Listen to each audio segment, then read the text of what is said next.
আসসালামু আলাইকুম এভরিওয়ান। বিএনপির রাজনৈতিক মৃত্যু ঘণ্টা বেজে গেছে এবং গতকালকেই বাজছে এবং সেটা এখন চলমানধীন। গত 24 ঘন্টায় দেশে কি কি ঘটছে হয়তো আপনার জানা নেই, কিন্তু বিএনপি এর কোনো কিছুই হয়তো মূল্যায়ন করছে না বা আমলে নিচ্ছে না, যেটা আগামীতে তাদের জন্য ভয়ঙ্কর।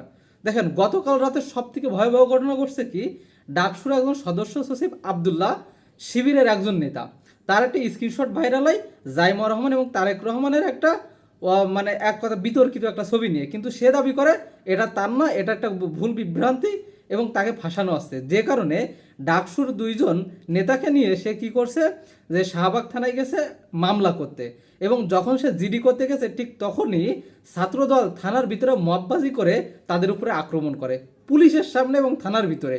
এতে করে প্রমাণ হচ্ছে যে পুলিশ কতটা দুর্বল ক্ষমতাসীনদের কাছে।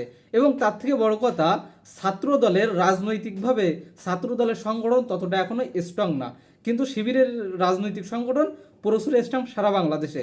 এবং যে দুই ব্যক্তিকে নিয়ে কালকে এরকম মববাজি করা হয়েছে, আর দুইজনে জুলাইয়ে অন্যতম মুখ্য ভূমিকা পালন করছে। এই মুসাদ্দেক ছেলেটাকে নিয়ে কি করছে, বিএনপি তাদের অফিসিয়াল ফেসবুক করে সেই সময় তারা পোস্ট করছে তাকে নিয়ে। জিনিসটা কিন্তু যেমন তেমন বিষয় না। তারপরে এই যে এবি জুবাইর, এই ছেলেটা কি জুলাইয়ে সে এক ঘোষণা দিছে এবং জুলাইয়ে মুখ্যম সারিতে সে ভূমিকা পালন করছে। সুতরাং তাদের উপর আক্রমণ চলে বিএনপির নেতাকর্মী বা ছাত্রদল এটাই প্রমাণ করলো যে তারা ছাত্রলীগের রেখে যাওয়া রাজনীতি শুরু করছে। শুধু তাই না, বিএনপিও প্রমাণ করছে কি যে আওয়ামী লীগ যে রাজনীতি করে ধ্বংস হয়েছে, ঠিক আওয়ামী লীগের ছেড়ে দেওয়া রাজনীতি থেকে রাজনীতি শুরু করছে বিএনপি। তাদের কোনো রাজনীতি নেই। এবং তার থেকে বড় কথা, এই নির্বাচনে বা এই সামনে যে সংসদ, এই সংসদে আওয়ামী লীগের দুইজন নেত্রীকে মনোনয়ন দিয়েছে কে সংরক্ষিত আসনে বিএনপি, আর ওদিকটা জামাত মনোনয়ন দিয়েছে একজন জুলাই যোদ্ধার মাকে বা জুলাই শহীদের মাকে। তার মানে এখানেই তাদের বিশাল বড় একটা ফারাক বা বিশাল বড় ড্যামেজ দিয়েছে জনগণের কাছে। এবং জনগণের কাছে এটা পরিষ্কার হয়ে যাচ্ছে যে বিএনপি জুলাইকে ধারণ করে না। এত সব যখন ঘটনা ঘটছে, ঠিক তা এর ভিতরে যে বিএনপির মুখ্যম সারির বা খুব পরিচিত ফেস ইসাহাক সর্দার, তিনি কি করছে, 3,000 নেতাকর্মী নিয়ে আজকে এনসিপিতে যোগ দিছে।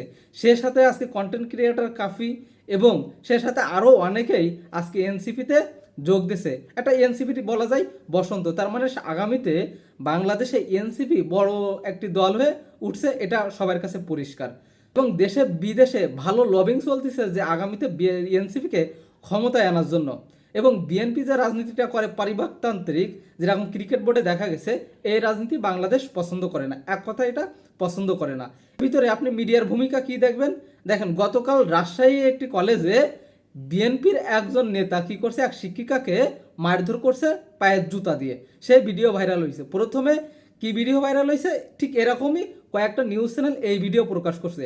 পরবর্তীতে আপনি ঠিকঠাকভাবে যদি ভিডিওটা দেখেন, যে পরবর্তীতে যে ভিডিওটা সামনে আসছে, প্রথমে দেখা গেছে ওই শিক্ষিকা ওই বিএনপির নেতাকে অশ্লীল গালিগালাজ সহ তাকে মারধর করে, একদম বিনা অপরাধে। কোনো কথাই নাই যে একজন শিক্ষিকা একজন সাধারণ মানুষকে বা বিএনপি নেতা সাধারণ মানুষকে তাকে মারধর করছে।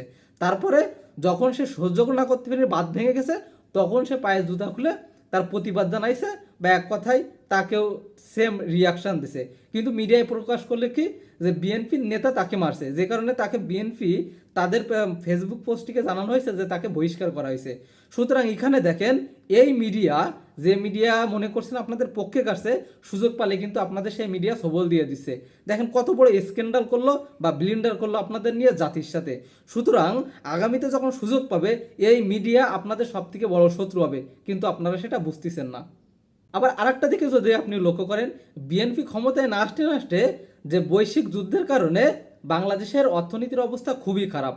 শুধু বৈশ্বিক কারণে বাংলাদেশের অর্থনীতি আগের থেকেই খারাপ। আর যে দেশে অর্থনীতি ঠিক থাকে না, সে দেশের সরকারও ঠিক থাকে না। এর মধ্যে আবার এই কয় মাসে 42,000 কোটি টাকা লোন নিয়েছে বিএনপি সরকার, এবং এদিকে আইএমএফ এর কি করি নাই, লোন পরিশোধ করি নাই। এবং এই যে তেলের দাম নতুন করে বাড়ালো, জনভোগান্তি বাড়ালো।